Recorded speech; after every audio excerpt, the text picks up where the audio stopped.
if you've hired the right people, they're going to say, cool, I'm going to go do my thing. But when you got something up, I'm the first person you call. Do the things that are not scalable, right?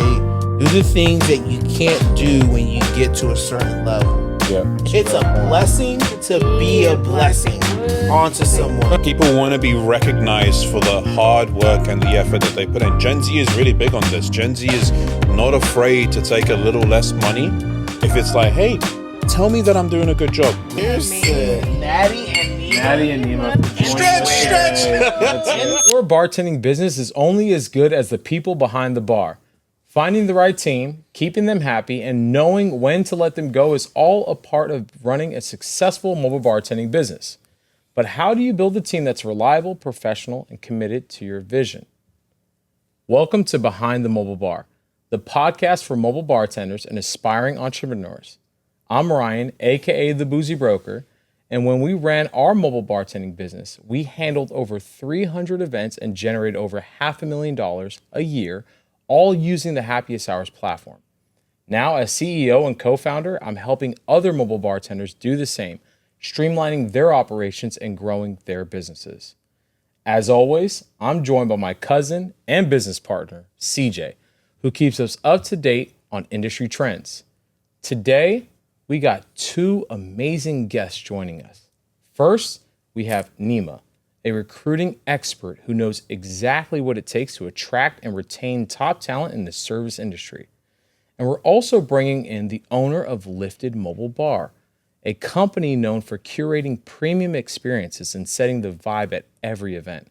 She's built a team that delivers a high-end service, and we'll be getting her insight on how to find and keep the best people in this industry. From hiring to firing, and even handling staff who want to start their own mobile bartending business, we're breaking it all down today. If you ever struggled with finding the right people or just want to level up your team, this episode is for you. Where passion meets profit and every pour tells a story. Welcome to Behind the Mobile Bar. What up, guys? All right, so you all know. So look, Let's go. I'm gonna be real, right? So we had two distributors walk in today. Okay, they had wines, they had tequila, they had whiskey, they had this weird rum with raisins in it from France. It was nuts. Raisin and CJ got the brunt of it. CJ got the brunt of it, but I got a little bit of it. So this intro took a number of times for us to like get through it, but here we are. We made it. I appreciate y'all. This is You know what? Life is so hard yeah. that my work entails me drinking from 3 to whatever time it is now. Right. Just know it's multiple hours. You're probably the only person who would ever complain about drinking on the job right now. Thank you. Right. Thank you. Right. No, it's one of these, like, today is one of those days you have to remember that life is a blessing. Yeah. Right? That's true. That, like, this is what I'm complaining about. Yep. Yeah. Right? While there are other people who are fighting fires and Yeah. saving lives, I'm over here complaining about getting drunk in the middle of the day. Yeah. With some good quality drink as well, though. With Yeah, some good quality drink. And you know what? That's what I appreciate about CJ, because it's like he's very in tune with the past and the present. And it's just all like, just take everything in perspective. Like, we're here. We're here. We're here. We're blessed. You know, we're on this podcast. We're enjoying it. We got two beautiful people here that are. We're going to talk about. And here's the thing, we're talking about people today. So it's all like the fact that you guys are here is amazing. But before we jump into it, which is going to be a great topic, let's talk about what we're drinking here, guys. And so, all right. So I'm going to like kind of prep this a little bit. Again, we're extremely real about everything we do here. So. Today was a little bit of a mishap, and we were supposed to do the podcast tomorrow, but we ended up doing it today because I was supposed to be somewhere, but that didn't happen. So we ended up doing it today because we were like, all right, I'm not really going there. And so obviously, as you guys know, Vivian, she's normally here, but We miss you.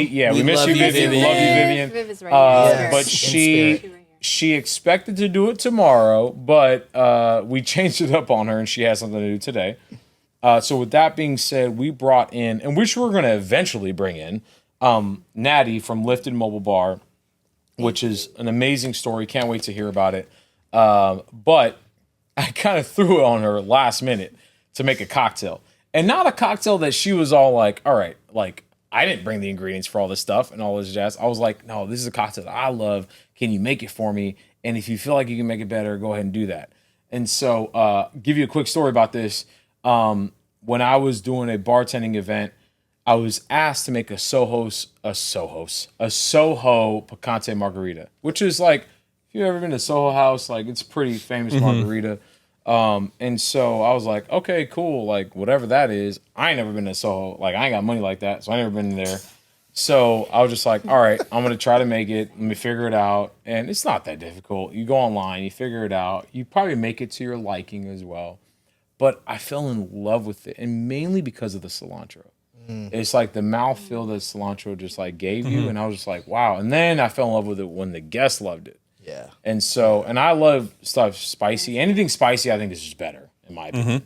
And so I was just like, all right, let's make this. Let's do it. Fell in love with it. We kind of tweaked a couple of things. So I kind of dumped that on Natty in order for her to make it. So, Natty, talk to us. Talk to us True about bartender. what's in this cocktail.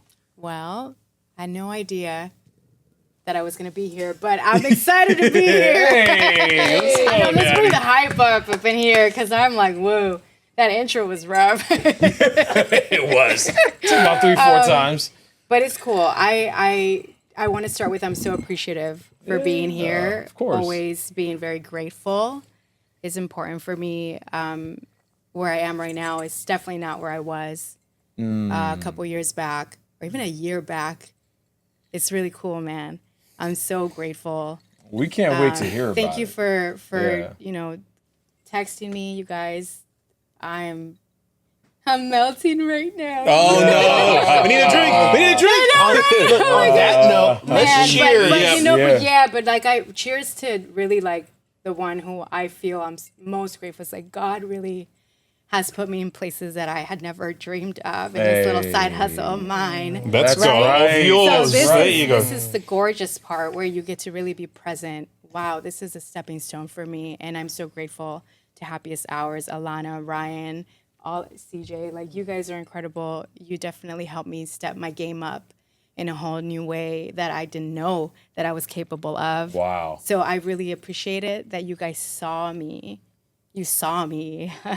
I only had like 100 followers. I'm at 300. Hey. There you go. 3x, baby. Right, but it's not about that. Right. It's these That's moments key. right here. Yeah. Right, when you are just like, man, God is good. God is so good. Cheers to Cheers to that. that. Let's go, Natty. Yeah. Let's go. Let's go. Reach. Cheers, Cheers, Viv. Yeah, Yep. cheers to Viv for real. Who's here in And spirit. No pun intended. Tequila spirit. Right. Right. I'm not smart enough to realize when I'm saying that. so I never talked about the tequila. Yeah. So Let's jump into that. Just tell us what's in the cocktail itself. That's how good it is, by the way. Right. Yes. It's tasty. It's still here. So it has Mijenta, right? A tequila. When you had me try it, I tasted a little herbally, a little spicy. Yeah. And you said, all right, this Soho story. And I said, all right, cool. Yeah. And it has a tequila. It has the lime juice. It has the agave syrup. Right. It has this 2 flavors of the serrano pepper. Right. And the cilantro. Right. So that's what gives it that very flavorful. It's different. Right. Very different element to it, a layer to it that I had not tried before, right? And it's beautiful because it's a palate for me as a Latina. I feel like the cilantro is such a flavor that we're so accustomed to. Right. We take it for granted, right? And tacos That's a great and point. everything. I didn't think but about putting that. it in a cocktail, it brings Right. it back in a Right. whole new dimension. It's beautiful. And I feel like I said this to Alana, it's like a baby that is like a teenager and I have to kind of let it go real quick so it can live its life. And I feel that it just needs to be introduced to, it's like the new age margarita, I would say. But It takes out. you did your own little I baby did my riff yeah. on it. I You did the added a baby little riff. something to Yeah, it. with the control on the 4th try, I think. Right. And that added a different dimension. I think it's a playful drink for sure. If I have to say the least, it's playful. You can play with it. I love that. I absolutely love that. And clearly, here at Happiest Hours, we love Mi Gente, Right. Which stands for, our people. Hey. Right? Because Perfect for the conversation it's today. perfect for today's episode, which is about people. And Mi Gente, the tequila brand itself is, they have a female-led maestra who controls the flavor profile and distillation of the agave. Obviously, it's Mi Gente, it's our people. So they get their agave from a cohort of farmers, of agave farmers who work together so that everybody can prosper. And so anytime you have that type of communal, product where everyone is benefiting from literally from the ground up, it means everything. And they really let the agave speak for itself. Where a lot of brands may really pride themselves on the barrels, Right. or they may pride themselves, right, on these other twists that they're doing. They pride themselves on the quality of the agave and the flavor profile that absolutely kills. So Mi Gente is one of our favorites. Boom. Not only does the bottle deliver in super great quality, but obviously the flavor profile, delivers so that no matter what the event is, whether it's a wedding, a backyard party, Right. Mi Gente is here to serve. Hey. Right. Let's go. So so super happy to have them Yep. here with us and maybe on the platform one day. Is it just Yeah. me? Am I the only person that has a little bit tingling on their lips from the Yeah, I got jalapeno? it. Like I really like that's that. Serrano. Yeah. Oh, That's Serrano, what- sorry. Serrano. It has to be. It's like balance. It's like a little bit of Yeah. sweet, a little bit of heat. It's lovely. I always Right. say like what's life without a little dance with danger? Right. I can show you a few things, Sunshine. Right? Like, we all do it. If you that that's a T-shirt. Dance with Danger. A little dance with danger. Dance with Danger. That's a I Vegas that. show right I there. like that. But no, let's do this real quick. First of all, we obviously got two new guests here, so let's quickly introduce these guys and hear from their stories real quick, and then we'll jump into the people component because we want to tell the audience about what do we need to think about when it comes to people, right? So with that being said, I know, Natty, you kind of talked about. Natty, how did you get into mobile bartending? Like, your story behind it. And then I always ask people, like, getting into it is one thing, and then starting your own business with it. Because running a business is a whole different mindset and all of those things that you have to think about. So just like, give us a quick and dirty. Yeah. Yeah, quick and dirty. Well, I definitely didn't start on my own. I'm not like the newcomers that are, with all due respect, right? They started and they haven't worked under someone.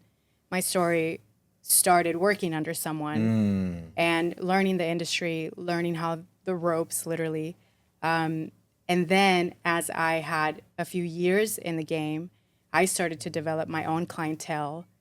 And then that's kind of where it pushed me into, I can do this on my own mindset. But the entrepreneurship mindset came like Later. as I figured out, Yep. So the confidence, like over time, over time confidence you build built. the confidence. But you have, for me, that made sense for me. God gave me that journey, right? I see other people being blessed by just starting it and hitting the ground running as on their own. Right. That's badass. But I had to go the other. I had to go like I started as a waitress. I started as a busser. I started with catering. I cleaned events. I cleaned after people when they were done with the wedding. Love Like it. I did that. You work Love your it. way Yeah, up. for sure. Yeah. And that's Yeah. dope. I feel so humbled that I went that journey. It made me appreciate where I am right now as I'm setting my price. I'm doing contracts. Yeah. Right? That's beautiful. Yeah. It's a beautiful journey. It molded me for sure. Like chiseled me in a way that I'm so grateful and humbled. And yeah, like I know a lot of people battle with, and I one of the podcasts I remember you guys were talking about imposter syndrome. I don't have imposter syndrome. I do not at all. I own it. Oh. And I know it's tricky because that mobile bartender, like that industry we're like the stepchild of like the actual mixology 100%. Yeah. space, right? Like, 100%. and Yeah, man. I own all my journey, but I still have so much more to learn. Right. I want to learn from the top dogs, like the mixology experts. I want to be in that space. That'd be cool. Like, why not, right? Yeah. And bring that back because I love mobile bartending. I love working behind people's houses. That's real to me. That keeps me grounded. So if I can be badass at it, you know your worth. yeah. Knowing that even though, right, you worked underneath someone and you started from the ground up, and even though, right, there, and as all of us, we all have a mountain to learn, right? Yes. Because that's just life. If you're not learning in life, then you're dying. What are you doing? Right? You're What are you dying. doing? Yep. Right? And so but you have that understanding of like, I have so started much to this, learn. Yeah. right? Yeah, Right? yeah. But you have so much knowledge underneath you. You probably don't even realize how much Yes. knowledge you have underneath Yeah, you. it gets to a Right. point where it's just Yeah. so natural to you, Yeah. and you are who you are. You know, Natty, I'll be honest, like, you're one of the bartenders on the platform, but you're for sure top 5, top Easy. 3 of who we recommend because Easy. we know that you're going to deliver. You're going to deliver every single That means time, the world to me. and that means the world to us because it's like our brand is still out there. Whenever people come We in go on and they to you ask guys. about, hey, I want somebody to do this for me. And so it's all like, hey, okay, who we're going to pick out of the folks over here that not everyone is great in their own way, right? And Yes. so that's why they're on the platform. But at the same time, like, who's going to fit the best, this and that. But the one thing we never have to worry about you is like, are you going to deliver? Are you going to show up? Are you going to do all those things? And you always do it. And people, like, they recommend you. And you do exactly what we built the model for, as in just like the last event that we kind of jumped into. Like, I introduced you to this event, but then now they just want to build a connection with you. And that is exactly what we build Happiest Ours for. It's not about Happiest Hours. It's about you.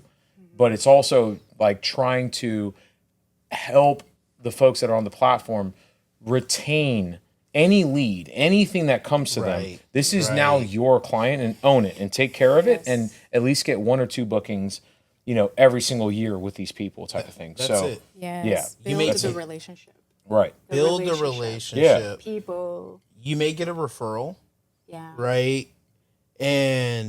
But I think like the best in the industry, and that's any industry, when you get a referral, you make it yours.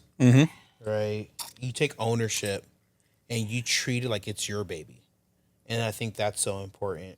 Which I think is such a great, lead, right? Because like part of that of treating it like your baby is going ahead and making sure that you and your people execute, which is a great leeway into Niema here, who is Yeah. also Yes, and- another guest of ours. Right. One of my favorite people from my A1 since day one when I met this guy inside of our shop.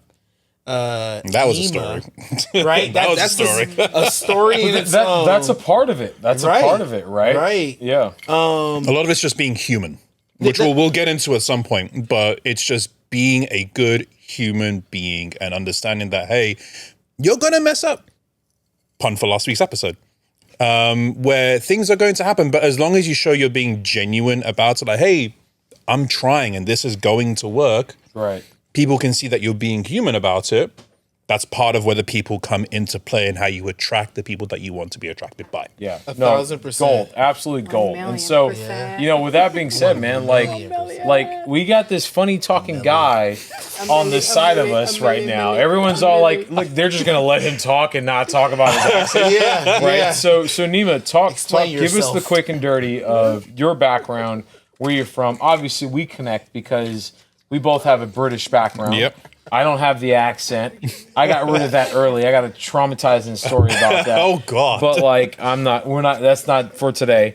But with that being said, Niema, like, would love to hear your story and why, like, you're a part of this episode because of your background. And, you came into this, like CJ mentioned, just being a fan of Happiest Hours and just gravitating towards it. And and then we gravitated towards you, you know? And so that was one thing. But at the same time, your perspective and your experience adds value because it comes at it from a different angle. So with that being said, like, dude, your background and all that good stuff. So born and raised in London, England, 20 odd years spent in the UK, went to school at University of West of England, Bristol for computer science. That's part of the reason why people call me a nerd. Immigrated to the US back in 2010. Ended up coming to California in 2013. And I had no idea what I was doing with my life at that point. I was just that 20-something-year-old who was like, I'll figure it out at some point. Fell into recruitment. And the first role I fell into was, hey, I really enjoy this. Probably wasn't the right company because of people. Right. From there, I started to think, okay, well, no one helped me find work when I came to America, so I'm going to help others find work as well because I found it so difficult being an immigrant. It's like, hey, if I can help make someone else's journey a wee bit easier, again, it attests to just being a real human being about it. Been in the tech industry for about 9 or so odd years now, recruited everything from your entry-level folks in the world to your startups of the space, hello, all the way to your FANGs, so your Facebooks, your Metas, your Googles of the world, across all levels, everything from entry-level folks to C-suites. And as I continued to work into this space, I stumbled quite literally into the store where the first, you guys know where I'm going with this, you know, he's heard this story a million times. I came into the store with a bottle of Terramana and thought to myself, you know, I bought an añejo and I thought, you know, this is really sweet. And I couldn't quite put my finger on why it was so sweet. The first two folks I met was CJ and Jordan. Shout out to one and only Bartending. Hey. From there, I was like, hey, why does this taste really, really sweet to me? And Jordan and CJ gave me the full rundown of like how tequila is made. They gave me the science behind it. They gave me the story of the people behind it. And I just got suckered in. So then I became that guy that came to every single tasting. I came as often as I could, got to know Ryan, got to really know CJ and Alana as well, and found out that they are trying to get into the tech space. Right. And I thought to myself, hey, I know this space. Let me share some wisdom, right? Share some advice here and there. Techstars came about, and I thought, hey, I know this world. Let me help out. Full voluntary, by the way. This wasn't like, hey, I'm going to get paid X amount to join these guys. This was like, hey, I want to help out. The free labor. Yeah. Free labor is I have earned my share of stock in this company with free labor. Yeah. So we went to Techstars, and at that point, I saw, hey, when you're thinking about it in a logistical level, it's like, hey, I see this business doing something because I'm in the startup game. But at the same time, what's really gravitated to me here is the people. Right. We just, for lack of better term, and we'll get into it in a little bit as well, we're just good human beings trying to help each other do better. Bringing in more good human beings to try and do better together. Bartenders are on the platform. Nate in the background as well on production. It's just about we gravitate ourselves with such good people, and that's kind of just what's kept me here, and then hopefully where we end up pushing here from the future with. I love that. So right now it's continuing to work on the mentoring side, help folks find work, particularly if you're looking to break into top tier tech. But also this is kind of where my passion is sitting right now. It's like, hey, I want to be here. I want to help this place grow. Right. No, man, and we absolutely love you for it. And cheers to both of you guys. Yeah. For that, Cheers to Natty and Niema. Natty and Niema for joining us. Stretch. And squared. You know, no, it's you know, it's funny. I Banger get right to talk about both of these folks because you know, I've had such a personal interaction with them, but Niema in particular, I was able to spend a lot of time, you know, with Niema and to get to know him. And you know, there's this thing, right? Kismet, right? And Niema was Kismet, right? At the moment that we met Niema came in as a customer, but shortly as we got to know him, found out that he was in this tech industry. And we met Niema right about when we started our tech journey. Right. You know, for those of you guys who don't know, Happiest Ours was able to go through Techstars, which is the second largest tech accelerator in the world. Bloody difficult to get into as a whole. Just want to throw that out there. And that came from Ryan's, because Niema said something at the very beginning, we're all people, right? And Ryan was able, and this goes to all bartending companies, right? When you go out and you go to an event, whether it's high-end clientele So or key. it's a backyard party, So key. they are all people. People. Hello. What is this episode about? It's Who are about we? It's serving? about Are we serving people. robots yet? Thank Yeah. you. We're not serving AI yet. All right. We're not serving robots. We're here There's for not the a people. bunch of, non-people here. And Ryan was a human being and met another human being who just so happened to be the director of a tech accelerator. And he treated him like so. And that person appreciated the interaction so much that he was willing to bring us into the second largest tech accelerator. So I don't want you guys thinking that this came out of nowhere. These guys just came and developed something and because like the internet and just everything can like you never know someone until you know someone. Right? But there was 3 months of Ryan and Alana, who's off camera. You guys can't see her, but she's here. She'll be in one of the episodes. She will be in one of the episodes. Yeah, we'll get her. But We talked about brand. We're gonna but talk about brand. legit, they sacrifice time with their kids, the people that they produced, right?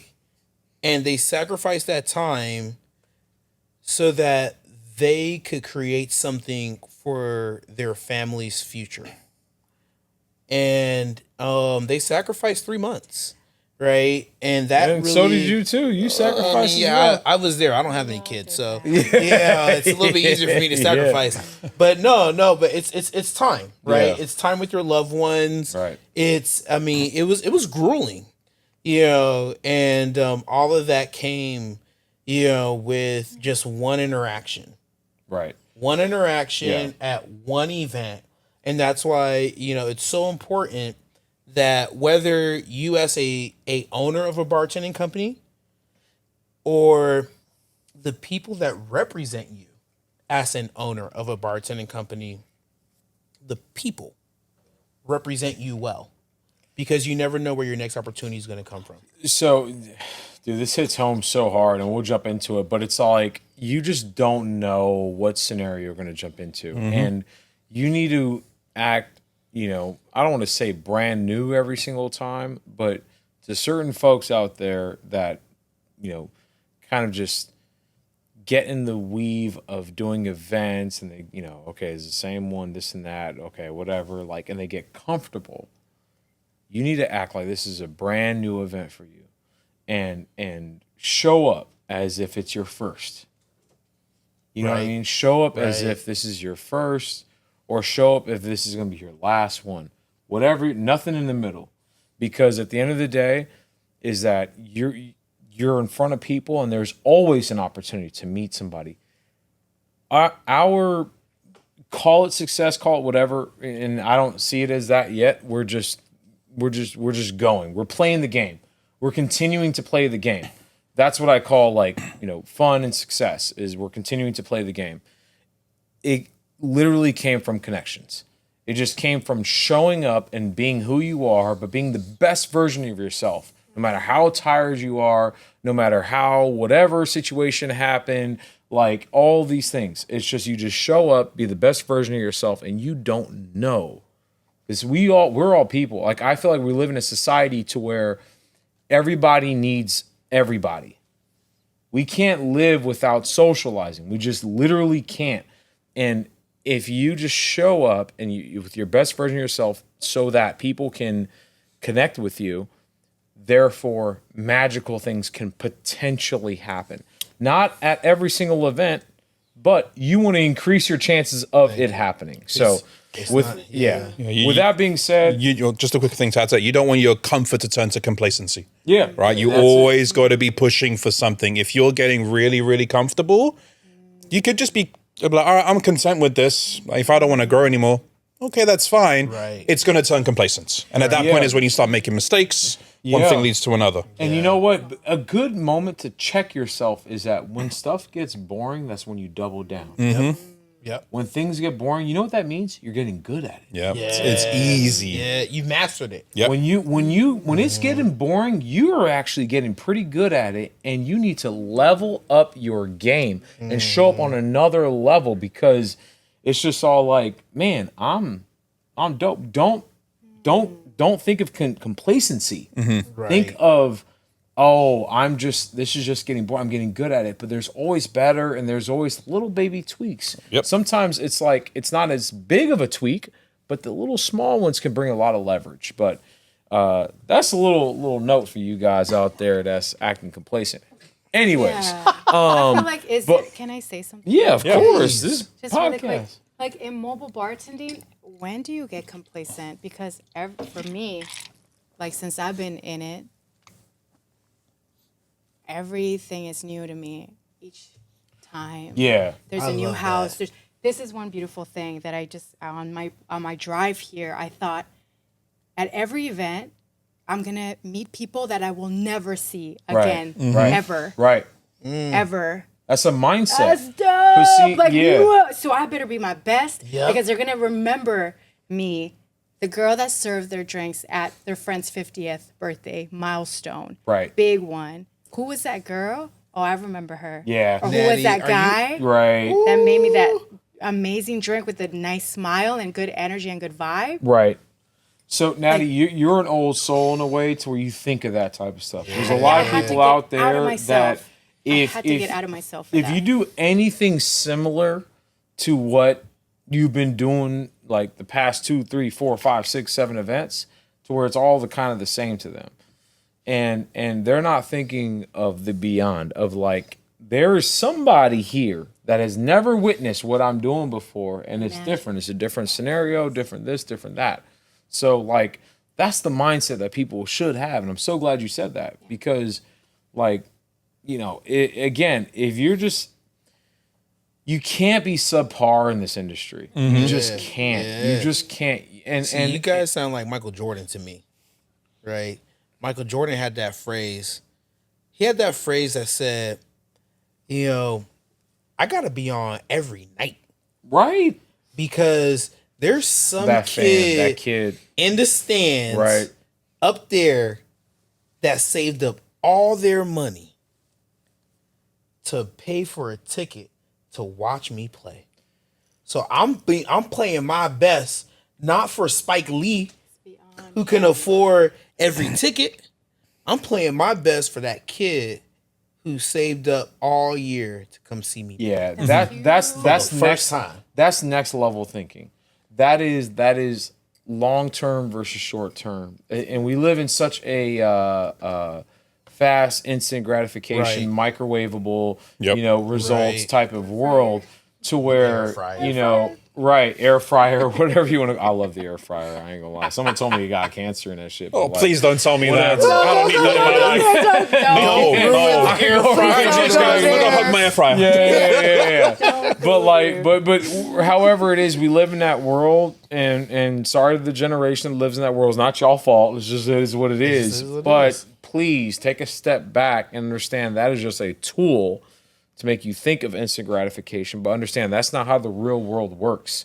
Like, things happen over time. And when things get boring, you double down. You go harder on that shit, right? So, but with that being said, let's jump into the damn into it. podcast. Okay, so the first thing I want to talk about is finding the right people for your mobile bartending business, okay? The first thing is, like, where do you find these folks? So okay. So let's take a step back. You're starting your own business, and you're doing your thing yourself, right? You're dropping off the bars, you're building the bars, you're bartending this shit, you're breaking this shit down, you're taking it back. That's a lot of work, And so at some point, you're gonna get hit up for multiple events in one day, and so now you're like, oh man, I need people, and not only there's okay. I go back to it. There's 4 challenges in this industry that we're in the mobile bartending industry. There's getting leads, there's closing leads, there is pricing and value, and then there's people. Those Human are the 4 capital. challenges. We're talking about people, right? Human capital, right? And so a lot of people are very scared of putting people out there to represent their brand. Are you the right person? So now the first question is, where do you find these people that you feel comfortable enough to represent your brand? right? Where do you find them? How do you find them? All that stuff. And we can just be honest, like, of this whole thing. I'll open it up. Like, I got my own stories and all that stuff, but I'll open it up to other people first. Easily for me, I say, and it's tough. I hope I don't take your thunder because obviously we work within the same company. Yeah, we got the same shirt on. We got the same struggle. we talk every Monday on our struggle. What y'all doing on Mondays? But I forgot my shirt. All right, I didn't get the memo. no, we have our meetings, but looking back at the history of it, when I think of our A1s from day ones, right? The guys that ride or die with us, that it can be, we've done 10 events back to back to back, or it could be 6 months since I last talked to you. The best ones came from referrals, right? Good call. And I don't think that, like, to me, a referral is going to hold much higher value from an employee because your employees know what you're looking for. They know how you work. And I don't know about y'all, but I'm not referring somebody unless I know my name. My name, is going to be looking good. Because and if you're just referring people willy-nilly, you're crazy. I'm gonna look at you and be like, all right, sunshine, I'll put that in the pile with everyone else. So. Bro, the minute you refer someone that's a bad hire and that ends up getting fired from your company, best believe your name is next. Because it costs most companies more money to bring someone on and then fire them. Than it does to just not have the person. There's a dollar number on that as well. Businesses that will mishire, shout out to my recruiting side. There you go. Businesses that mishire generally spend between $37,000 to $49,000 is the cumulative cost. If you've held someone for 3 months, trained them, put all this effort, it's all the manpower that's gone into them, getting them up on payroll, benefits, so on and so forth. Especially if you're running your own mobile bartending business, you don't have that time. When you bring someone in as a referral, hey, I want to be like, hey, all right, I can run with you. Yes. Let's jump into things. Let me prep you with this. Let me prep you with that. I don't want to bring someone on where I'm thinking, ooh, because once you start getting cold feet, then it's not just about the person you brought on, but to your point, the referral. Am I really going to trust you some more? Like, this is my baby, right? Am I really going to think, oh, why should I listen to you again when you obviously didn't put either as much thought into this referral or you didn't care so much about what I was doing? It's just my little mobile bartender gig. No, this is my baby, right? If you're going to refer someone, bring them straight. It matters even more. Exactly. And that's what we're really trying to get at, right? Our team is an extension of us. That's huge. That's big. And with that, I feel like for me, like where I'm at right now, my family has been my extension.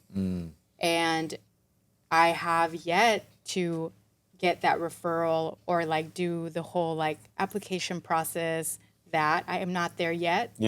But when I do, I definitely want them to have the skill set, to have the experience, to already have something, and also the conversation with them. If I can vibe with them, right? If I can, I'm happy to give someone an opportunity and test them out on the job because someone did that for me.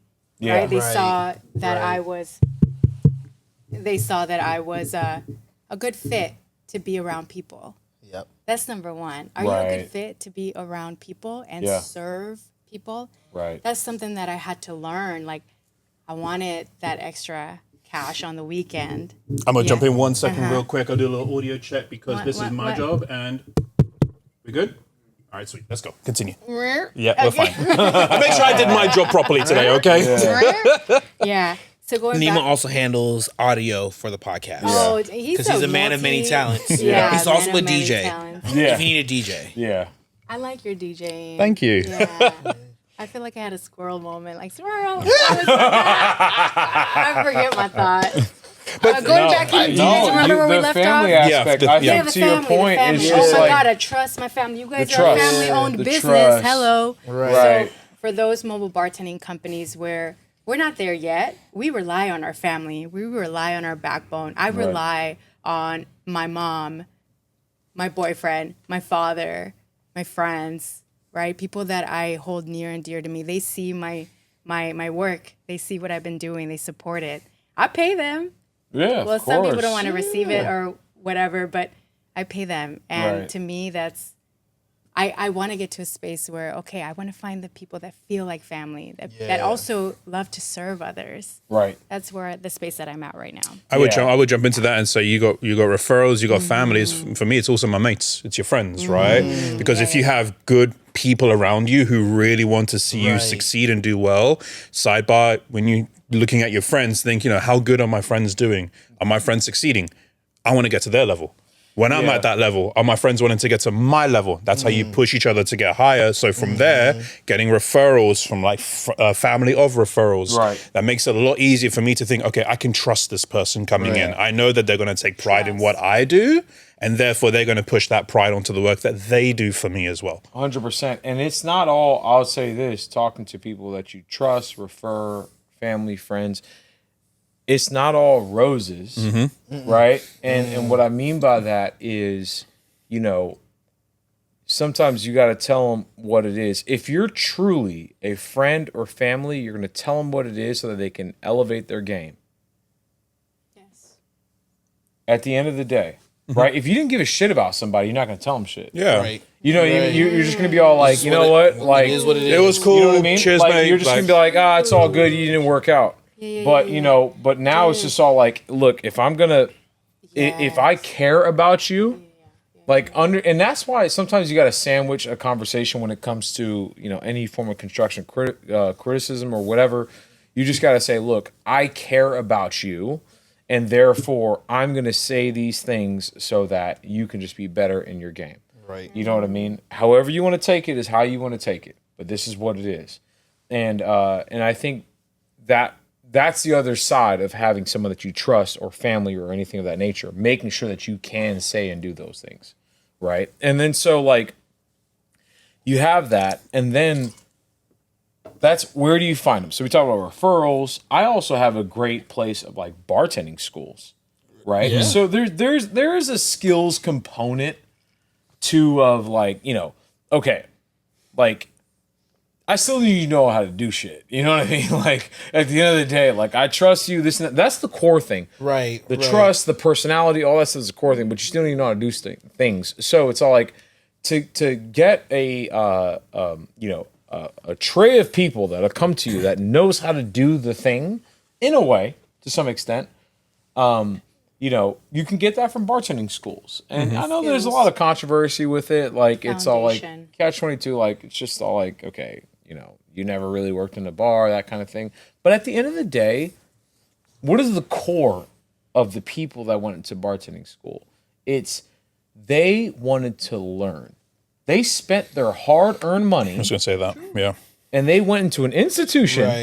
Right. Right or wrong, if the institution, we can all talk about that. No, that's a whole nother bloody is episode, like yeah. the greatest thing to learn from. But like the intent was in the right place. Right. And so they went there and they invested in it and they went through the thing. And so now it's all like, I can work with that. That's how people have to see it. They had dedication. 1,000%. They had commitment to 1,000%. start and end something. And if you that's finish what college is for. Like I'm sure a lot of us Thank have you. degrees here. Thank you. What degree you got? Say, like, what are you doing in the degree Vivian that is you a actually... nurse. Right. She had to really put in the work, right? We all have somewhat of a degree. Ryan's a mathematical decision-making degree major. Like, we just want to drop some degrees out there. Yeah. Just drop your degree, Communications and advertising. Right. All right, someone else drop their degree on there. Just drop it. I'm going to put a stick in this. No degree. Oh, Hey. Look at that. School hard knocks. I know experience. He started quite literally at the bottom. But anyway. Yeah. All right, that thrashes my master's in whatever I did. No, but like it's funny that you talk about degrees and you talk about knowledge, but going work, and that's it. the principles. The principles, and going back to what Ryan said, right? Someone who is willing to invest in themselves, right, into a career. That speaks, volumes about a person. Right. And honestly, before I go with experience, I think what matters most with me is, are you someone that I would enjoy working with? Right, or having a beer with. Or can I go to the bar and have a beer with you? Yeah. Right? That's true. Because I'd say the skills part, I always tell people anybody can make a cocktail. Anybody can make a cocktail. Like how I tell people, anybody can dance. That's a lie. But No, it ain't. I appreciate I you still said believe that, and I hold true to it. Yeah. You haven't seen people with no rhythm. But okay, you know what I'm saying. I help them out. Yeah. That's why I'm doing this part. You can't control their hips. I think this is kind of like how we got started, though, right? It's the exact same way that I got started with you guys. I came in as a customer and thought to myself, "Oh yeah, this is a cool liquor store, right? You know, Right. these guys sell some cool stuff. It taught me something." And then we got to know each other, Right. And I remember, I'm gonna put her on blast right now. Alana asked me this the first couple of days I started working here, and what she asked me was, "How do you get our culture? How do you get the culture so well?" And I said, I was brought up around similar cultures, and cultures attract each other, right? Especially when you find interest in it, but at the same time, you feed off people who bring good culture with it as well. Right. Things like that, you can't teach that. You cannot. Take it from someone who's been a recruiter for years. You can teach someone skills. I can teach someone how to make a cocktail. I can teach someone mathematical insurance science, right? But you can't teach someone how to be a real human being, and is it someone that I would want to work with? Right. No, you hit the nail on the head. You hit the nail on the head. And it's like, and here's the thing, like, there's no right or wrong way to pick them. Right? It's you can there's skills versus personality. There's customer service versus professionalism. Right. There's reliability versus problem solving skills. In a perfect world, you got all those wrapped in one. Yeah. But we all know that we don't live in a perfect world. Yep. So it's like the question is, what do you lean on? And maybe sometimes it's more so of you're this way, being highly aware of who you are and knowing that you need the opposite. Right. Balance. Right? Like, I know that I am a very customer service, personality driven person with a little bit of skill. But if I'm going to bring somebody over, if I'm bartending, I need someone highly skilled to complement what I provide, and we're going to be the perfect duo, right? So it's these things that you got to have to think about if you're looking at a trio. So, but diversify your hiring. If it's the whole age-old adage, you don't want everyone who fits in one box. 100%. You want to bring people on who will be like, hey, this person knows this, or comes from this background, or has this kind of mindset. I don't have that. This person does. Can we communicate? Great. Right. If that works, then everything else starts to mesh together at that point. But even at the end of the day, there's some skills that you need to make sure your bartender has. Yeah. There's some core things, some foundational things that are just can you show up on time? Yeah. Are you reliable? That's honestly, the amount of bartenders that we have had to let go. Yeah. Just for not being able to show up. Because of time. Right. Time. 50% of the job is just showing up. Yeah. So I think that, and obviously Ryan and I, we're in this industry of talking to a lot of bartending companies. And so if you're an aspiring bartender, I just want you to know that showing up on time is everything. Yeah. Bang, bang, two bars. You literally have 50% of the job done. Yep. Done. Yes. And I'm not talking about just for events. I'm not talking about, when the owner of the bartending company calls you to wash some dishes or whatever. I'm talking about when you say you're going to be somewhere at a certain time, just being there. Yeah, that's your word. Consistency. Yeah, that's your word. Right? Because what you're giving a bartending company, an owner of a bartending company, is peace of mind. Knowing that when so-and-so says they will be here at this time, you will be there. Right. And that is everything. For those bartending company owners who are looking to bring on someone, I think that when you have an interview with a bartender, do they show up on time? Yeah. I don't think that you need to create a standard for your company and yourself, and don't dip below that. Yeah. Correct. Create that across the board. With that being said, we're going to take a quick break. You guys enjoy yourself in this nice little infomercial. I don't know what it is. You'll find out. It's me, Cool. Mario. Yeah. Where is it? Damn, it's not here. It's not here either. Oh, there it is.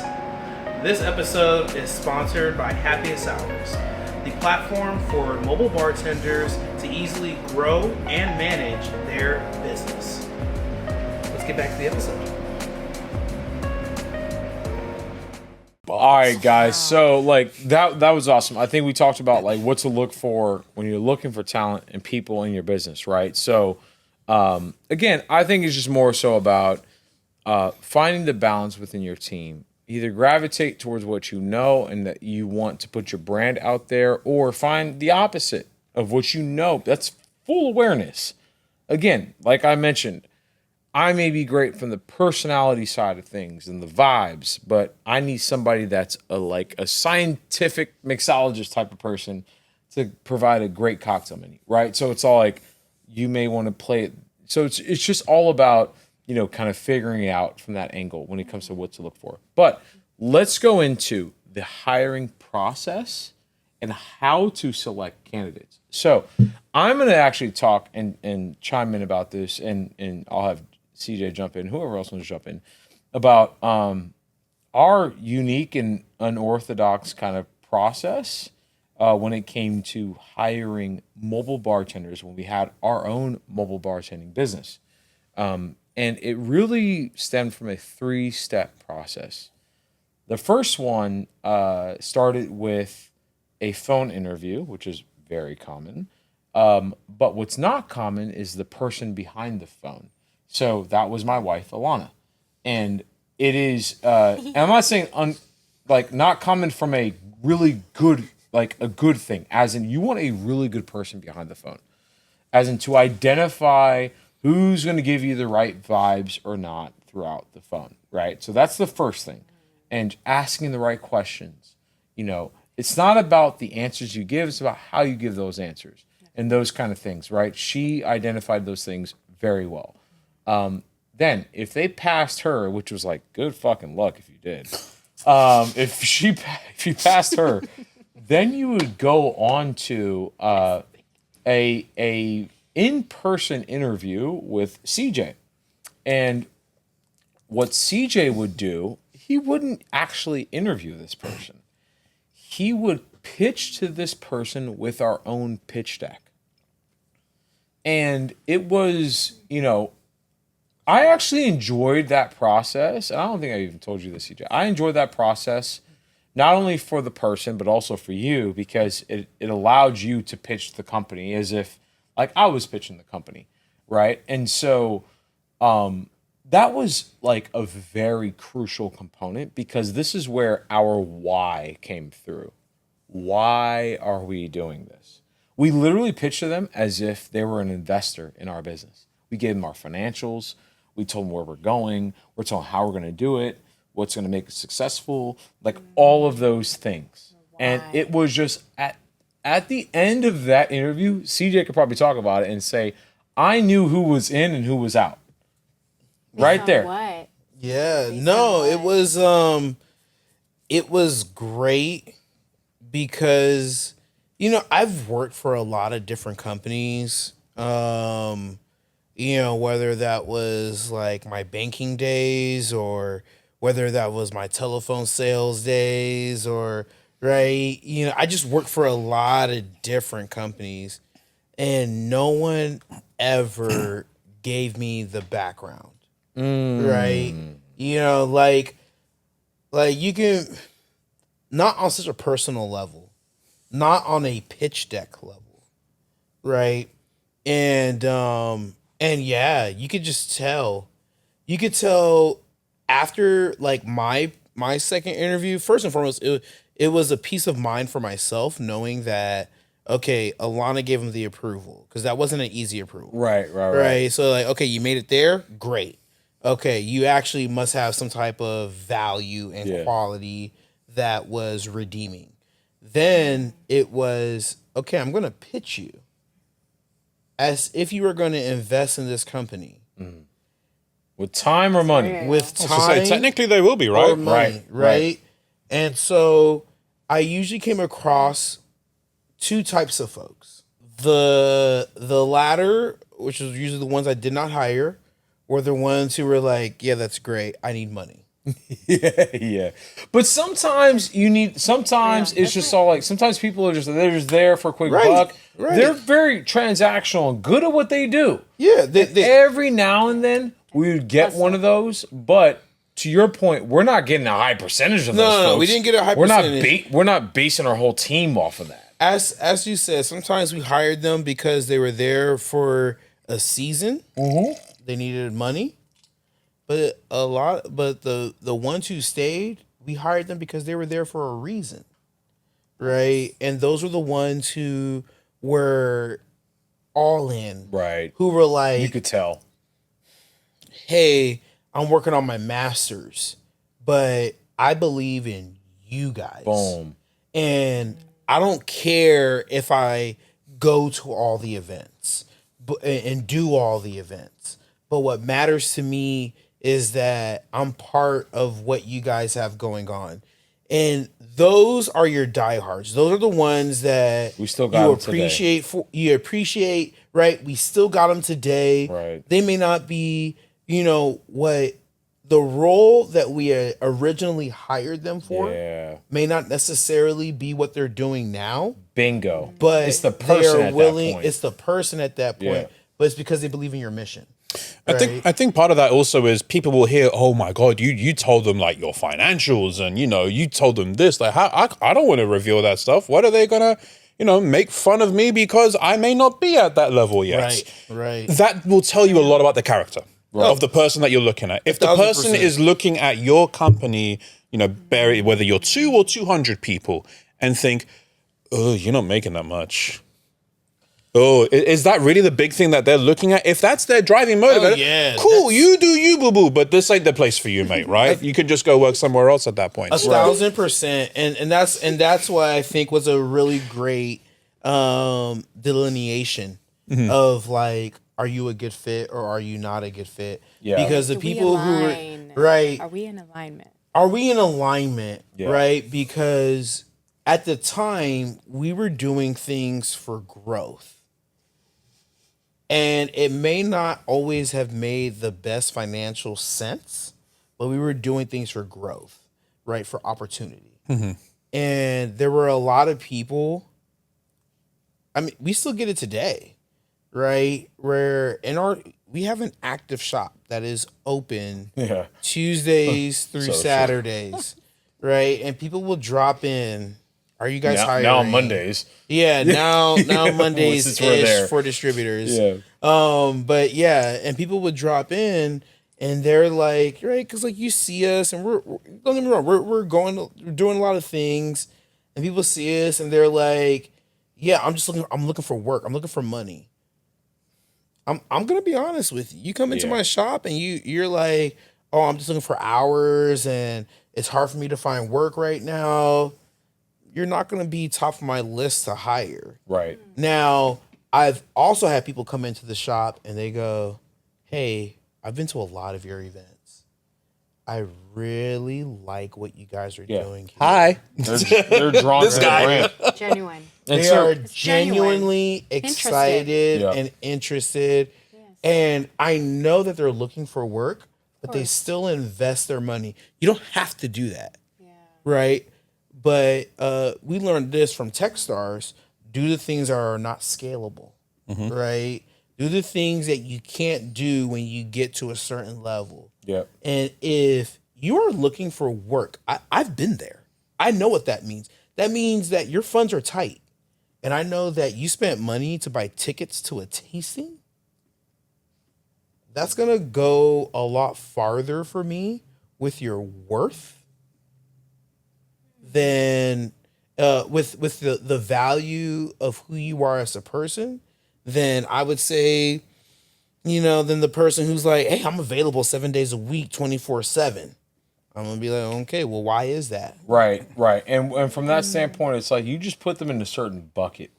You're just like, look, again, if you're transactional, if you're this, you're that, like, hey, I'm going to put you in this 30% bucket of people that, like, maybe we need you, maybe we don't. It's the whole first impressions, right? Yeah, your chances of being a part of this thing could be higher, could be low, based off of what we need. But 75% of the people that we need, or 70% of the people that we need, are people that are down with the brand and they're doing things for a different purpose and a higher level. And you know what, Niema, I'm very curious in your perspective, like this whole pitching to somebody, our pitch deck, random person that's just like, I want to be a bartender. Like, what are your thoughts on that? Like, have you ever seen that before? Like, do you disagree with it? Do you what are your thoughts on that? So there's two halves to that. When it's a lot like dating, where when you are interviewing someone, you're looking for a long-term relationship with this person. Right? You're not just looking like, hey, work one event with me and then dip. Right. When you are interviewing someone to join your team, part of it is the people side of it, but also you want to, when you think to yourself, oh, this person's solid, right? Recruiting background. And I'll tell you the same thing. When I find someone I like, I am keeping you. You are not getting away from me. I'm going to move you forward in the process, and I'm going to keep you interested. Very much like sales. Exactly. It's more or less the same thing. Yeah. If I find someone who I really like, let's say I'm hiring for Happiest Hours, and I'm going to think, oh my God, this person's really good at marketing. Stellar, right? Person has sold me, and I know for a fact culturally they're going to fit with the company as well. That's a huge part of hiring, comes down to the behavioral piece. Right. I'm going to think to myself, now, okay, I'm sold on this person. Right. Now, how do I sell them on Happiest Hours? Bingo. Right? I can't sit there and say, all right, well, we're going to move you forward like any other 9-to-5 corporate job. That's not what you're looking for here. Right. Now it's about saying, okay, how can I show this person this is who we are? Again, it's like dating, right? You don't go out to a date, say, I do this, I do this, I do this, and happy days, I'm going to get married to you. It doesn't work that way. Now it comes to the point of how do I get this person interested in us? Right. So pitching things like the pitch deck. Not everyone's going to have a pitch deck. That's totally fine. Yeah. Pitch them things that are relatable to your business, to you, what you do, and what gets you excited. Why do you do this on a part-time basis? Why are you like Ernie at Liquid Courage, who's building quite literally an empire out of this, right? What gets him going with these things? 1000%. And based upon that, you might really, really like this person. This person could do amazing things for us. I don't think they're quite sold with us. Right. Did I do a good job pitching it? Or are we just not the right fit for them? Yeah. And it's totally fine to say no. Right. I can't say the number of folks I've spoken to, I'm like, great person, wrong time maybe. Yeah. Or, hey, I think this is a stellar person that I would love to maybe learn something from. Maybe they can be a mentor of some sorts. Maybe they don't quite fit the team. And it's totally okay to say, hey, I love you. I love everything that you do. Yes. I don't think this is the right fit, Yeah. but I want to stay connected with you. You said that. I'm so happy you said that, just because like you come across like it is a blessing to be in a position to offer someone a job, to provide a means of income for someone. Right. That is a blessing. Yeah. I will never take that for granted. Hey, that's a great point. Thank you. It's a blessing to be a blessing onto someone. Oh, that's bars right there. I feel like we start rapping. And but because you get caught up in that it's a blessing to be a blessing, you, as a entrepreneur, as an owner, you're gonna want to provide opportunities to people who you should not be providing opportunities to. Oh, that's a big part of it. The number of times people will be like, hey, I this person tells me they really need a job, I want to help them out. And you feel for them. Again, we're human, right? You're going to have emotions. Totally fine to have those emotions. You got to be a little bit selfish. Yeah. This is about your business at the Right. end of the day? Are you willing to let your business slip potentially because you want to try and take care of someone who may not bring their A game? Whether or not you're letting your business slip, it is okay to say no. Yeah. It is okay to say no. That person could be the most beautiful person. Right. That person can have the best intentions, Not the right but situation. it may not be the right time Right. or the right fit. Yes. Let it go. Keep the relationship. Because the worst you can do is hire that person, bring that person on, and you are either going to fail that person or you are going to fail yourself. Yeah, and this goes down to, which we're gonna probably say towards the end of it, because we're gonna talk about it, but we talked about the saying: hire slow and fire fast. Yep. Right? That's the rule of thumb. Hire slow, fire fast. It's totally fine to think, you know what, is this person or this role I need to fill, is it taking time? Yes, it is. Is that a bad thing? Not necessarily. okay. Yeah, it's fine. You want to get the right people involved. You Yeah. know? And so, like, right, I know we kind of went off on it, but the third thing about this process, so Think a lot. it, like, recap, interview with Alana, like pitch with CJ. process. And the third thing is actually a trial situation with Yeah. myself. That's what we Bartend would with do. Ryan. I would go out there and bartend with them. Like, can they multitask? What's That's their back vibes when like? you could get Ryan behind a bar. Yeah, right. It's too expensive now. Yeah. So I'm not doing it. But like, yeah, whatever. But like, it's more so of like, some people interview very well. Right? They have perfected the interview. Oh, man. Right. And so now to see them in action, and you know what? Sometimes you wish that most businesses would do things this way. Yeah. To where it's just like, do this for me first. And I just need to make sure that you can jive well with how we do things, because Right. how we did things at Happiest Ours may be different than how Natty does things at the Lifted Bar. And just because a bartender does things at Lifted Bar and does it very well doesn't necessarily mean that you need to do those things at Happiest Hours. And not saying it's right or wrong, it's just more so of It like, fits. hey, we do things this way, so I just need you to adjust. Yeah. You know, and can they adjust is Yeah. the question. You know, so it's these things you have to kind of be aware of, because we haven't seen anything behind the bar like post Alana and CJ, right? So it's like, now it's like, let me see you in action. And that's also a key piece. So we created this like trifecta thing that like, I felt like once they passed all three, we found some phenomenal people. Man. Phenomenal Sharing people. that process. Yeah. Yeah. No, it's And something to keep in mind as well, that's what worked for Happiest Hours, right? It's something that, you know, they have like a 3-day process where it works for them. This may not be the same way to how you would Yeah. do it. Right. Yeah, you And don't have that's to go through that process. totally fine. Right. At the end of the day, you want to think, okay, if I'm going to hire someone, what are the things that I want? The things that you may look for, Right. and any other person running the mobile bar, is going to be different Right. to what the other person is going to look for when they're hiring for their mobile bar. That doesn't mean you have to conform to their norms.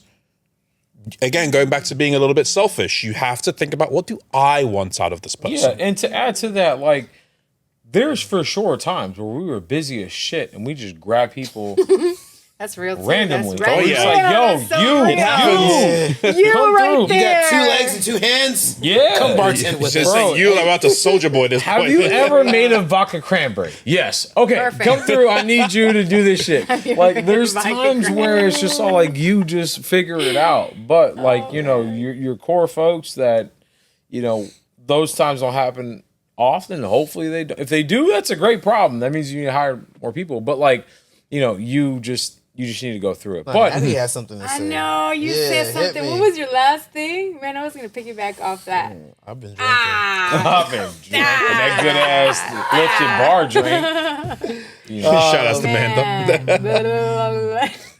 it'll come Never up. mind. Continue. It'll come know, up. it may All come right. back. So second Post-production, topic. edit that. So guys, we just talked about hiring people. Now we can talk. This is a big piece. Retaining people. Keeping them. Okay, so we just hired some all-stars. Yeah. Fucking all-stars. Yeah. Okay? Now it's about how do you keep them? This industry that we live in, it is so roller coaster. It is so, hey, I need you for every single weekend, for every single event. It's crazy as heck. Yeah. And to where it's like, I'm not speaking to you for like 2 months. That roller coaster ride is very real. It's like how the season. how do you expect to retain people within the season of this? And maybe they don't understand the season. To where they're just all like, I was getting something at least once a week What for you. happened? What happened? I really feel like when it comes to like speaking as a community in the mobile bartending space, I would love to like do a round table. Like a Big time. round table. Big Because time. I really Just want to hearing hear from them. everyone like, Right. hey, okay, let's be real. When is your height? Like when is the hype? Like does it start in March? Does it start in April? Right. Okay. When is it the time when you start getting double book, triple book? For me, I want to hear from Right. other people that are doing Right. it. When is the time when you had to go reach out to your cousin to go bartend and make vodka cran? Like, you know what I mean? OND. Like, yeah. So I'm really curious to be in a round table to talk real about that love roller that. coaster ride. I love that. I love that. Because Yeah. I feel it for me. I've been in the roller coaster and I have another hustle. I have another business that I'm running as well. I'm helping other family members run their own businesses. I'm juggling not only my business, right? And I know some folks in the platform said they have a 9 to 5. 100%. They're in the corporate space. Right. Amazing. They're in transition. They're figuring out whether they're gonna do this full time or not. Right. I am so curious to really hear from everyone. Where is everyone at? I would Because say we'd that. be growing together too. Like I want to know you. where's everyone. Because you guys went through it. You're at a different level, right? For me, I'm building my team from family, Yeah. like from people that I love, from place to people that start. trust me. I trust Yeah. them. Right. Yeah. A lot I'm of it not will. doing the recruiting at the bartending schools, not yet. That's But great. but you'll get to that level. Right. And we know I it. just The want- blessings are coming yeah. to where it's all like, those are good problems to have to where it's all Yes. like, shoot, I need to get more people involved. But you're Yeah. exactly right. That job guarantee though, that's a really big topic. Can It's we tough. really guarantee people, or is it a real clear? This is gonna be a side hustle for you, like. I think that this comes is down to the gonna- motivations of when you're interviewing someone. Okay. Like when you're interviewing someone, parts of, they've sold themselves to you. Now it's about being real with them and saying like, hey, Be honest where you're at. sometimes it's when the holiday season hits, Yeah. I'm going to have you 3-4 times a week. Yes. On Jump Street. When January comes, called Jump Street. you'd be lucky to get one. Right? Be lucky to get any.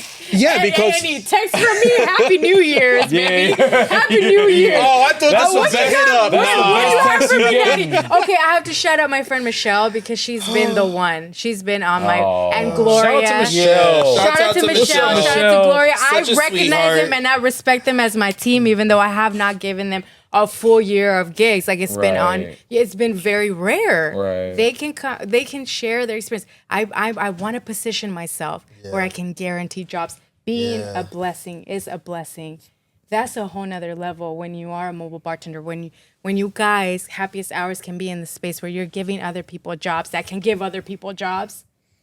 That's part of when you're looking at the You're motivations. giving me a job and I can pass it on and someone get that extra $200, $300, $400, $500, whatever on the weekend. That helped me out so much. In a certain point of my life, I cannot be more grateful. You guys are trickling down the blessing. That's serving. That's God. That's God using you as a vessel to go on and give other people that opportunity to go and hustle and work for it, because God wants us to do the work. He for wants those us to off bless camera. us. Yeah. Alana, you better not cry. So I'm here to just She's say, just like, talking about trickle down that- economics. trickle down economics through the God. Like God is doing this through us. We are passing down the opportunity. If you guys are blessing me, I can bless my Michelle. Right. I can bless Right. Gloria. Right. Right. I can build. I can build with my family. You know, and I know we're going off topic here, but you know what's special about that, Natty, is that like the blessings are it's a two-way street. You know, just to put it that way, because like we put you in front of a client that we've had or whatever it is, or somebody reach out to us, but the fact that you delivered and you made them so happy. For it is such a blessing to us. I can't speak for when CJ and I and Alana and I recommend somebody and you guys deliver, and we're just all like the feeling that it's almost selfish. Yeah. I'll put it that way. We said that a few times today. Now, it's almost to a point where it's all like, man, I feel good for my own self. Oh my God. You know what I mean? Like, it's not even about like the money that's been put in your pocket or whatever it is. It's more so of like, you made our brand look good because of who you are. You know what I mean? That is a whole different perspective. Right. You know, and so like that's where I just want you to know. Just know that there's balance in everything that we do. There's balance in everything because of the fact that you're great, we're great, everyone's great. Everyone's good at what they do. And at the end of the day, like we all help each other out to do things. And that's where it comes to like being in a social world, and we lean on each other. We need each other. Right. it's about being good people. That's it. Right. We said that so many times now. Right. It comes back to it, right? It's about the people. And so like even circling back to what we said is, how do you deal with people when, right? Like the bartending industry is cyclical. It is cyclical. I literally just got off a call today, and I'm talking to a bartending company, and she's like, I'm just really trying to figure out how to fill up my January, February, and March. Those are real questions. Yeah. She's been doing this for almost 10 years. And she's like, that's my goal, because she wants to be a blessing, right? She wants to provide blessings to people within her circle. And I think that's what we're all trying to do. But at the end of the day, I think that when there is an issue with people during your down seasons, it is because the proper expectation has not been set. I was about to jump in on that. That's Right. where when you're looking at folks there, it's being direct with them about, hey, what the expectations are. When January, February comes, like, hey, understand that things may be quiet. And if they are, and this is where you as leaders of the mobile bartending space, you have to be able to clearly, effectively communicate that. Right. Let them know that, hey, December was great. November was fantastic. October was real. January, February comes, we're going to be quiet. Yes. I'm totally fine if you're looking for a weekend gig and you drop off the radar for a month or two to go do your own thing. That's totally fine. But the big thing is the communication between those folks. And again, this comes back to your hiring practices. If you've hired the right people, they're going to say, cool, I'm going to go do my thing. But when you got something up, I'm the first person you call. And I will drop what I'm doing to come work with you because I believe in you and I believe in the work that you're doing. Niema's talking from experience. Right. He's doing multiple things, but you've done so many things for us where you drop it on the dime and just, make it work for us. And you know what? Another thing is very interesting about this is also pay structure from a mobile bartending perspective, because it trickled not from a like pay the most to the bartenders, but from a value your business and the people that are within that business. Yes. So when you put out a stellar, we just went through this 3-tier thing through Happiest Ours. When someone has gone through those 3 tiers, Alana, CJ, me, and they're great, and I'm going to pay them $20 an hour. What are we doing here? Right. Like what are we really doing here? No, I'm going to say incentivized? Yeah, I'm going to say, hey, this person I'm putting in front of you for this event, whatever the event is valuable. And this person is going to crush your event because he went through our process and we believe in this person. And we need to make sure that he gets paid adequately. Therefore, I need to charge you adequately. That's what it really comes down to. It's not a like, oh, how much can I charge this person, so on and so forth, whatever. It's more so of like, I'm putting valuable talent in front of these people to do a solid job. So therefore, I need to make sure that, they are getting paid adequately so that they can do their job. So sometimes it's more so if some people need to like kind of reverse the situation. It's, oh, I feel some bartending companies may feel like I can't pay them X amount of dollars because it's eating into my profits or whatever because I can't charge the clients, blah, blah, blah. If that's the case, then go watch episode 3 of pricing. That's bloody important for you to watch that then. Right. There is a situation where it's just all like, hey, maybe you need to increase your prices so that your bartenders can get paid more and it all trickles down. Right. So with that being said, it's like, and you know what? So that's a pay structure. The other thing is like, how do you motivate these people and create a fun environment, right, for them? Because there is a saying, especially with the generation nowadays, they actually prefer recognition over pay. Oh, yeah.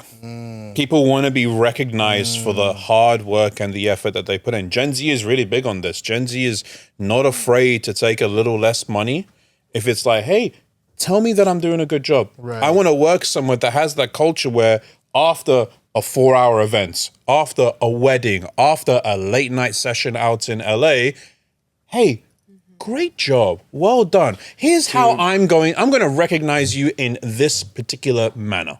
If there are small tips, Niema, you hit the nail on the head. If there's small tips that people can do right now with their bartenders, acknowledge them.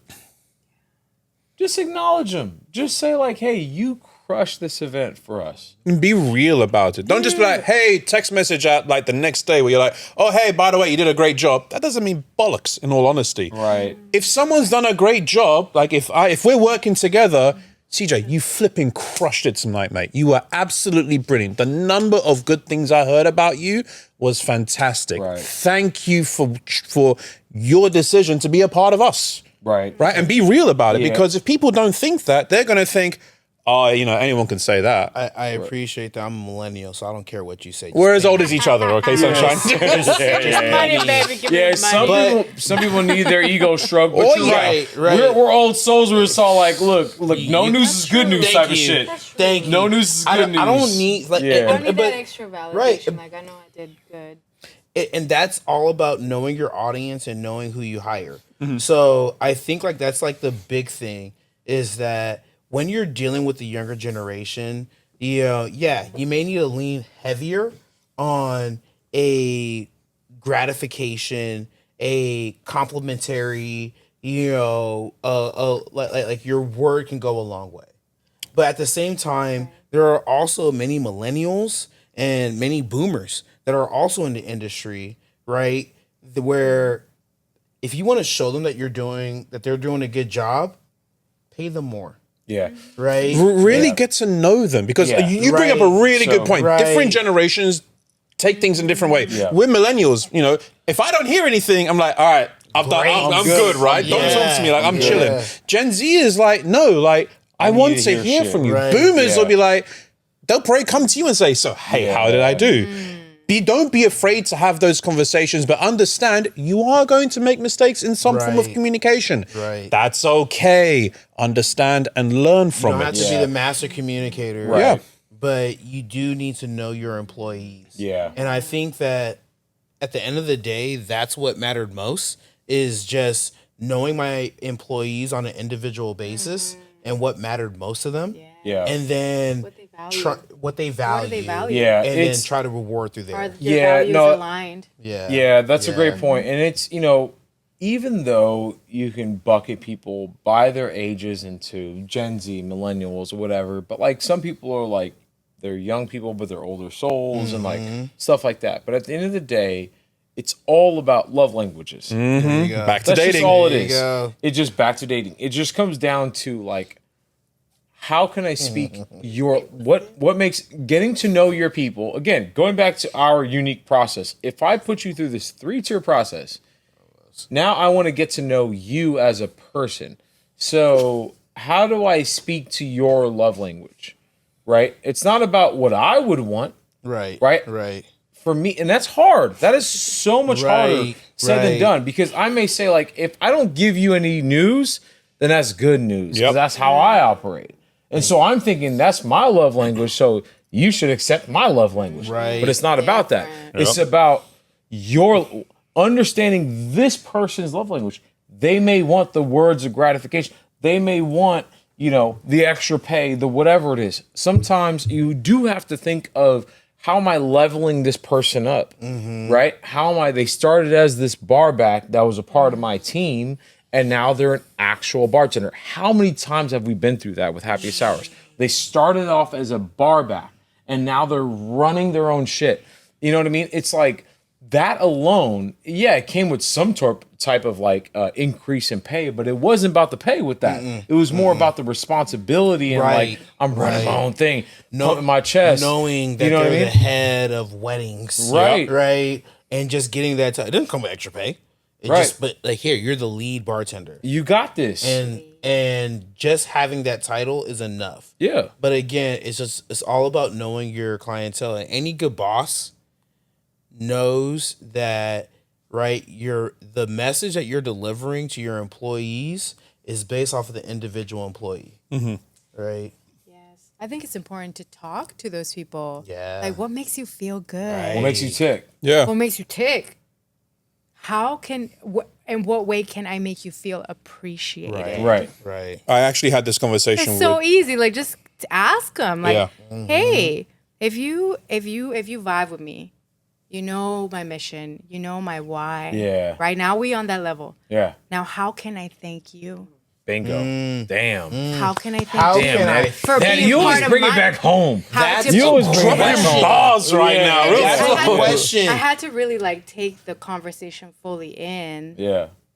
but really just have a one-to-one with that Right, person. right. Once you screen them, the Alana process, the CJ process, the Ryan process, all those screen, the skills, right? The people skills, the soft skills, all the things that you have to screen them for, right? Okay, now we on a similar, a same page here.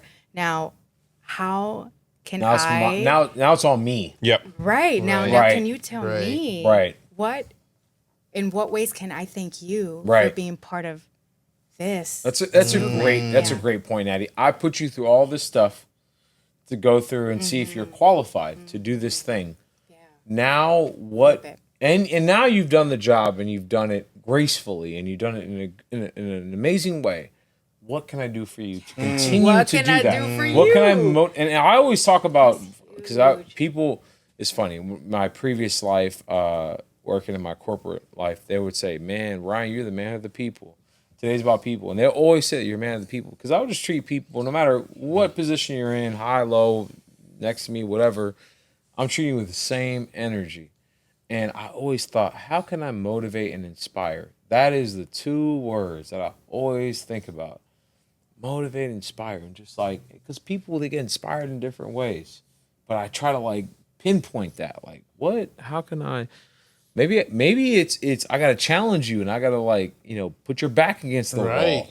Right. People Sometimes really- it's yes. just more of man, you're better than what you think you are. You know what I mean? You're here. But They don't bro, even you're know. selling yourself short. They don't even know I how see much a lot. that You worth. don't even know. You got so much involved with you, and That's my sister Michelle. I just gotta shout her out one more time. Hey, Let's go, She's Michelle. so Shout out to much Michelle. gold. Yeah, And I feel like I'm in a position God has, again, I feel like sometimes I can hear these are the people that you can bless. Right. This is an opportunity. Yeah. Right. And like you said, some people are okay with being put under pressure, right? Diamonds are created under pressure. boom. And you know that this may be that time where you can allow that opportunity onto someone. That's big. Yeah. That's really big because they can 100% shine in whatever. And the letting go. We talked Right. about. Right. When- okay. when and people- That's a great great That's segue. a good segue. when Great you really segue. build Okay. someone up, you really, wow, you invest your heart and soul because you really believe in them. But you also have Yeah, to look- come to a realization Yeah. that they maybe have to spread their wings and go and do their own thing. Right. And now you do the cycle again. So that's a great segue. So we just talked about hiring people. We talked about retaining people. Now the inevitable, the hard part, yeah. is firing people. And that just comes with the business, Yep. right? And it's just all how do you come up with that decision? What creates it? How do you have that conversation? And it's the hard part. At the end of the day, it's the hard part. And we're in business at the end of the day. Mm-hmm. That's the one thing that you always have to resort to. It's all like, you're in business and you have to do what's best for the business. Yep. And so if that's the case, yeah, we're all humans and we can understand. And this is where the human piece, you may have to detach yourself from it. And that's why it's the hard part. And so you have to come in and say, I'm sorry. I think the overall thing is more so a fit. That's the one thing that you can always kind of somewhat, like, you may want more, but you can kind of always relate to that. It's just like, it's just not a good fit. Like, however you slice it, it's just not a good fit. But like, what do you guys think are reasons to fire somebody? I think to start off with is that you have to remember I can give you. it's a list. okay. If you need to fire someone, it's okay because you have justified reasoning behind it. And this is where a lot of folks will give us pushback and say, well, this is this person's job, whether it's a part-time or full-time job, how are they going to feed their family and stuff? And that's where you now jump in and say, okay, how can I make this as easy as possible for this one? You have the people skills behind it. You want to be human about it. But when you're saying, hey, I can't have you here because of ABC reasons, that's fine. There's nothing wrong with it. And again, people say, well, you're being mean, you're being this, you mean that. Like, bro, at the end of the day, if you're damaging my business, right, and I can't afford to pay other folks because of you, then that becomes a bigger issue at that point. Yeah, no, I think it's a good point of when it affects your bottom line, right? At the end that's of the day, almost black and white. Yeah, that's fairly black and white. That's part one of your reasoning, right? And I think that's always going to be your reason. Number one is like, hey, I'm here to make money, and you are costing me more money than you are making. Yeah. Right. And that's when I go back to, that's why I say half the job is showing up on time. I think it's really ridiculous the number of bartenders that we've had to fire because they can't show up on time. Yeah, that's true. I think it's ridiculous that we've had to fire bartenders because they were getting drunk on the job. People, don't do that, folks. People, you are getting paid to be part of the party. Don't fuck that up. Don't fuck that up. Right. Like, I mean, it's not hard. It's not hard. I'm not saying, and there, that's the reason why a lot of bartending companies have a simple no drinking on the job rule. Yep. Right. It's just because there's always that one person who takes it too far. Yeah. But let's remember the whole reason why we are all in this industry is to make money. Yep. You know what the fastest way to fuck up your money? Get drunk on the job. Yeah, right. And it's what's very interesting about this is that sometimes there are good people and they're good at what they do. They're just not on brand. True. They're just not whatever you represent as a company. They just don't represent that for whatever reason. And you think that they did through your interview process or whatever it is, but they go out there and it's hard to pinpoint. Like, they get the drinks out, they show up on time, they do the things right, but they're just not something about them. They're just not exactly on brand. And how do you fire somebody for that? Right? And you can go back to the fit situation, but you know what? If it's just not there, it's not there. I think How do you say that? the way you can communicate that is, and unfortunately, I have done this Niema is multiple good. times. Okay, This is where Niema is good. Yeah. This is where it's important to show that you're being human about it. Like, hey, this isn't because you've messed up.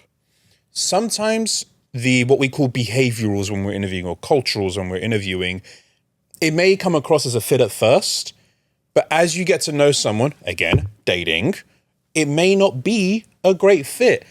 That's okay. What will make or break your relationship with this person is, how do I say, okay, this person is not a fit for us, but I can still set them up for success afterwards? Yes. You're great as a bartender. Right. You've got the vibes. You bring the energy. You've got the service. People enjoy you. We may just not vibe with each other. That's okay.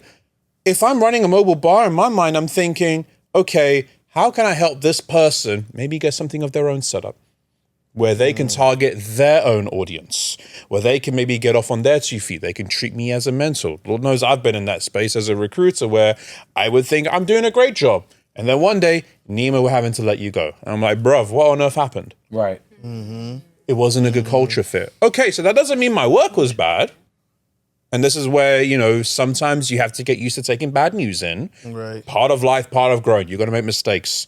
Sometimes you won't know it, and that's okay. Yeah. Understand that if I'm having to let someone go, I'm going to say, hey, unfortunately, you know, I don't think this is working out right now. And I'll give you my reasonings as to why. It's because of ABC. However, I do think you've got the skills and the passion and the energy and the mindset behind it to make something of this. I would really strongly suggest in maybe setting up your own gig. Yeah. Set up your own bartending business. And if you need help, I am more than happy to help guide you through that. So this is a great transition to the last topic with this whole thing of like, the folks that do want to start their own business. We get that a lot. This industry, there's a whole bunch of new players in this space. Mm-hmm. They come out. I see them every day. CJ, you know, we're on the hunt of like, we're on Instagram, we're checking people out, what they're doing, whatever. I see new players. Like, where'd you come from? You know what I mean? Out of the like woodwork, out of the baby. woodworks. Like, how'd you decide to Got do 50,000 this? followers out of nowhere. What are you doing, Sunshine? Right, and so AI. it's AI like, clients. yeah, right. And Them so bots it's be like, real. I think I earned about 300. right. And so, you know, some people, hey, and some people are like, hey, how I'm going to make it in this space is I'm going to learn from somebody and then I'm going to go do my own thing. Right. And there Apprentice, is shadowing, and doing the work without pay. That will teach you. Rich Dad, Poor Dad. Rich If Dad, we Poor are Dad. talking about being entrepreneurs, there's a beautiful section that he says, that's what I learned. I learned by not getting paid. That's the first like chapter of it. What's that? so it's like, I love that you said that because Yeah. that's where my mindset's at. Yeah. If there's somebody that's out there that wants, if they're up front through the interview process, Right. I want my Right. own thing. I actually lean in. Right. That's a good point. So I lean in. I'm all like, you know what? Kudos. I want to show you everything. Right. Right. I want to show you absolutely everything, which is very opposite to how most people think. They're like, I don't want you to know my trade secrets. I don't want you to know this and that and the third. But you know what? We live in an abundant world, first of all. And we live in a world that's all like, you know what? What are we here for? On some like, let's really take it back. Are you really here just to keep things to yourself? That's not our job. What type of person are you if you can't just like be open and teach and flourish and just make people grow, plant seeds and stuff like that? You hear all the time like the rapper's rapper, the this, the that, because like somebody has, you know, taught this person this skill or whatever, and this person becomes way bigger than the person that's taught him this skill. Yeah. Legacy. That's legacy. It's at the end of the day, like, I don't know, and maybe I'm wrong about this. Maybe I'm wrong because I get it. There's some trade secrets and stuff out there that's just all like, maybe you should keep that to yourself.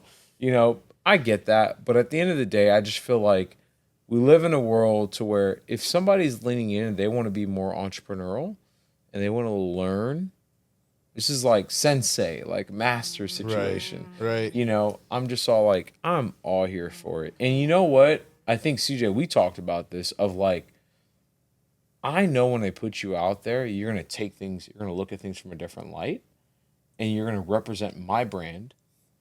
For the time that you are representing my brand, you're going to do it probably in the best way. Because at the end of the day, you're trying to represent yourself in the best way. And I always say that, I may get this backwards, but the team, the jersey that you're wearing has the team name on it, but on the back of the jersey has your last name. Right? I think that comes down to like This is a sports reference, guys. Yeah. Okay. So in the NBA, you have the NBA team on the front. Yeah. Lakers. There you go. Lakers, Kings, Warriors, but whatever. I'm Kobe Bryant. I'm But LeBron James. It's your last name on your back. So the Right. point of the phrase is that while you may be here representing a brand, a company, a organization, at the end of the day, you are here representing yourself. 1,000%. And I feel like if you are in the mindset that you're representing yourself, you're going to represent my brand very well. Yeah, it's like the feeder series, but like if we keep it on the sports side of things, it's like Formula One. Kids get hired at a really young age. You get put into a feeder program. Hey, I have this driver, little kid named Lewis Hamilton, who's doing, he's doing bits in his karting and such. He's been with McLaren and Mercedes throughout his entire career. When you think of Lewis, you don't think of just Hamilton. You think, oh, this guy's been with Mercedes this entire time. They were the ones who built and bred him. Just like us, when we have folks that have been part of internal with Happiest Ours, again, I'm going to shout out Jordan, who have understood the business. We built him, we developed him. Not only does he have his own brand right now, but when people see Jordan's the type of person to then say, I came from Happiest Hours. Right. Like they were my team. I was from that feeder series from there where now I've blossomed and doing my own thing now, right? Right. Still learning from the folks here, but at the same time, he can go out there and do his own thing, knowing that I can always rely on the folks here to, for lack of a better term, give me the knowledge that I may be missing. And there's always going to be that. And can I say, Jordan, to me, like where he's at, it's a testament of you guys' mentorship. I want to say that. Look at my He baby. skipped, he like hip-hopped and skipped a few steps. Yeah, hip-hop and skipped a few steps because of you guys. He's got to hop and skip his way into the store next time. I want to and see that. he's in a beautiful position where he's being challenged, and I see a lot of growth in those moments of him, and I feel like he's one person that I'm like, man, that's dope that you guys were able to, create, like give him the space, right? Yeah, and for me, like I've been in the space, but I didn't have the right mentorship. I had to learn it all on my own, right? And I'm still in it. I'm still learning. I'm learning from you. But all of the community, right? Yeah, I love to talk to Vivian. I love to talk to Ernie. Like they're leading the game in a whole nother level that, again, like conversations round table for real. Yeah. We all partake in our different stories. And I think that's really, I will love that so much. I think we that's learn. it. We will learn so much from each other. Right. Yeah. There's so much to learn from a mentorship to a mentee relationship. And what I would, kind of bring it all close together or closing it is that, if you're in a position where you're able to hire someone who's looking to do their own thing, that should never be a fear, right? At the end of the day, that should be something that should encourage you to bring that person on. Right. Because that is an opportunity for you to show your business soup to nuts and then help someone grow. Right. And help that person get to a stage where they are that much more successful in a much shorter time. Yeah. Because that's your role as a mentor. Yep. Yeah. Right. And if that other person grows from the knowledge that you're able to share with them, then that is success upon yourself. Right. That is something that you can, you know what, at the end of the day, you're you. Right. Be human. You know what I mean? Like, even though you give this out, and this is to look at the flip side of things. If you give out all this information, it's just information. And at the end of the day, people will find it. We live in this world where Google, ChatGPT, blah, blah, blah, they can figure it out. They will figure it out, guaranteed. Like, do not be concerned about that. Right. You are you. There's only one of you. Yeah, that's As the mentor, God only made you one. are one of you. If people want you, they want you. There's people till today that want me to bartend their things. I'm like, I don't do that anymore. You know what I mean? Like, it just happens. But they don't want me to bartend. They just want me there. Right. That's all it is. You know what I mean? And so that's just what it is. So, like, just be abundant and learn. And so, like, guys, this is, like, I really enjoyed this episode. This one's a really good one because people is like, a big thing for me. Yeah. I appreciate Niema, you jumping on. I know you got to jump on a flight tomorrow.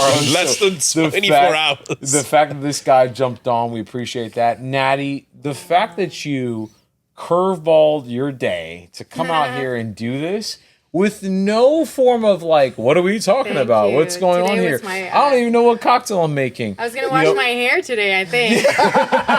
Yeah. You are an absolute champ, and we just absolutely appreciate it. And I just want to bring it back to this lovely bottle that's in front of us called Magenta, and it's about our people. And, look, guys, if this is the podcast and episode when it comes to mobile bartending. There is more to it than just making cocktails. I would say that. And if you don't know that, you'll learn really fast if you jump into the industry, that it's more to that. So come here, subscribe, check us out, check us all out. Hit up Natty, hit up Niema. Lifted Bartending. There's a lot of like insight and knowledge that you can get from a lot of these folks. Hit up CJ with the facts. CJ with the facts. And of course, Niema's Boozy Broker. Morpheus. So you guys subscribe to the podcast, hit us up, and we'll catch you on the next one. All right? Peace.